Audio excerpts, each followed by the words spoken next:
Welcome sa isa na namang masayang adventure going to Balisin Island. Sino mag-aakala na sa elegante at nagagandahang establishment dito ay matatagpuan mo ang tinatawag na Barangay Balisin sa Polillo, Quezon. Galing nga ng Atimonan, Quezon, bumiyahe kami gamit ng bangka patungo sa Barangay Balisin. Halos 5 oras nga ang tinagal namin sa dagat at nang marating nga namin ang isla, nagulat ako sa loob pala nito ang Barangay Balisin.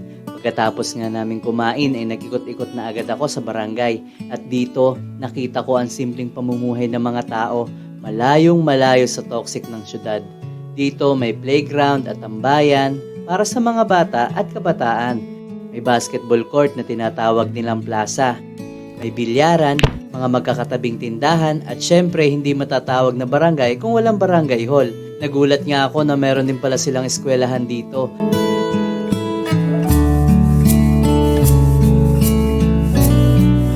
Clinic para sa lahat at shoutout kay Governor Dr. Helen Tan. Bakit? Kasi umabot din pala dito yung kanyang mga donation na rear type tricycle. At ang sabi ng mga residente dito ay kamakailan nga ay nagkaroon din daw ng medical mission. Talagang serbisyong tunay at natural. Kahit saan sa Quezon, maaasahan. Maaga nga ang curfew dito. From 8 p.m. to 10 p.m. nga ay curfew na. Wala nga lang kuryente sa umaga. Ang buong barangay ay sinusuplayan ng mga naglalakihang generator na mag-uumpisa naman buksan ng 6 p.m. to 10 p.m. ng gabi. Ito na yung time para makapag-charge ng mga electronic devices nyo. May mga rules and regulation na dapat sundin dito sa isla.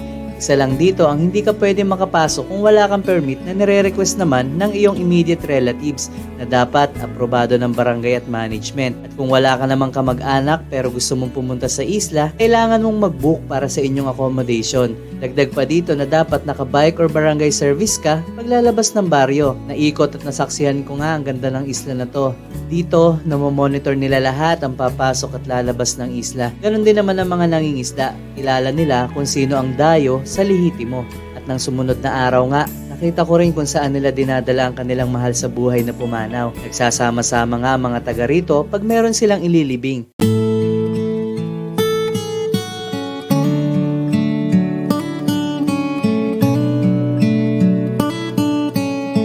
Wala pang nagsasabi sa akin kung saan talaga kami pupunta at nagulat nga ako nang makita kong tumatawid sila sa hibas na dagat na ito. Hindi ko mapigil ang sarili ko na magtanong. Sino mag-aakala na sa maliit na pulo sa islang to ay may sementeryo? Iba ito sa tipikal na sementeryo na alam mo. Nakalagay din dito ang kanilang mga ninuno bago pa madiskubre ang lugar na ito. Hindi takot, kundi pagkamanghaan na ramdaman ko. Sa tagal ng panahon, hindi pa rin nawawala ang ganitong tradisyon. At hindi ko inakala na sa malayong islang to ay may mga followers pala ako. Shoutout po sa inyo mga ka-bless. Tuloy natin ang kwento. Habang papalapit nga kami sa pulo, di mawala sa isip ko yung tanong ko, bakit ang dami nakikipaglibing?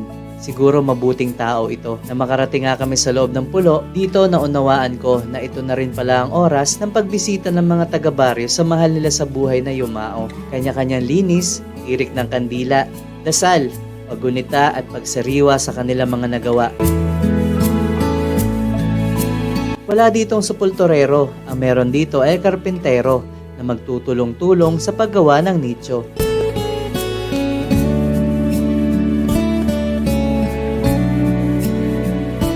Condolence po sa lahat ng naulila at naiwan ng pamilyang namatay. Di na ako nag-video ng mas malapit sa kanila kasi di ako nakapagpaalam. Condolence po muli. Bago nga matapos ang paglilibing, sinama at pinakita sa akin ni Kuya Eric ang ganda ng pulo. Nakita ng mga mata ko ang ganda ng mga bato na siyang hinulma ng alon, ganda ng buhangin at linis ng tubig. Mga coral reefs na makikita mo sa dalampasigan. Mahahalata mong may disiplina ang mga tao pagdating sa kalinisan. Ito ang lugar na di mo pagpapalit. Kung papipiliin nga ako, titira ako dito. Salamat po Panginoon sa magagandang lugar na ipinagkaloob mo sa amin. Sana ay maalagaan namin ito. So hanggang dito na lang muna mga ka-bless. Lagi po tayong mag-iingat at God bless.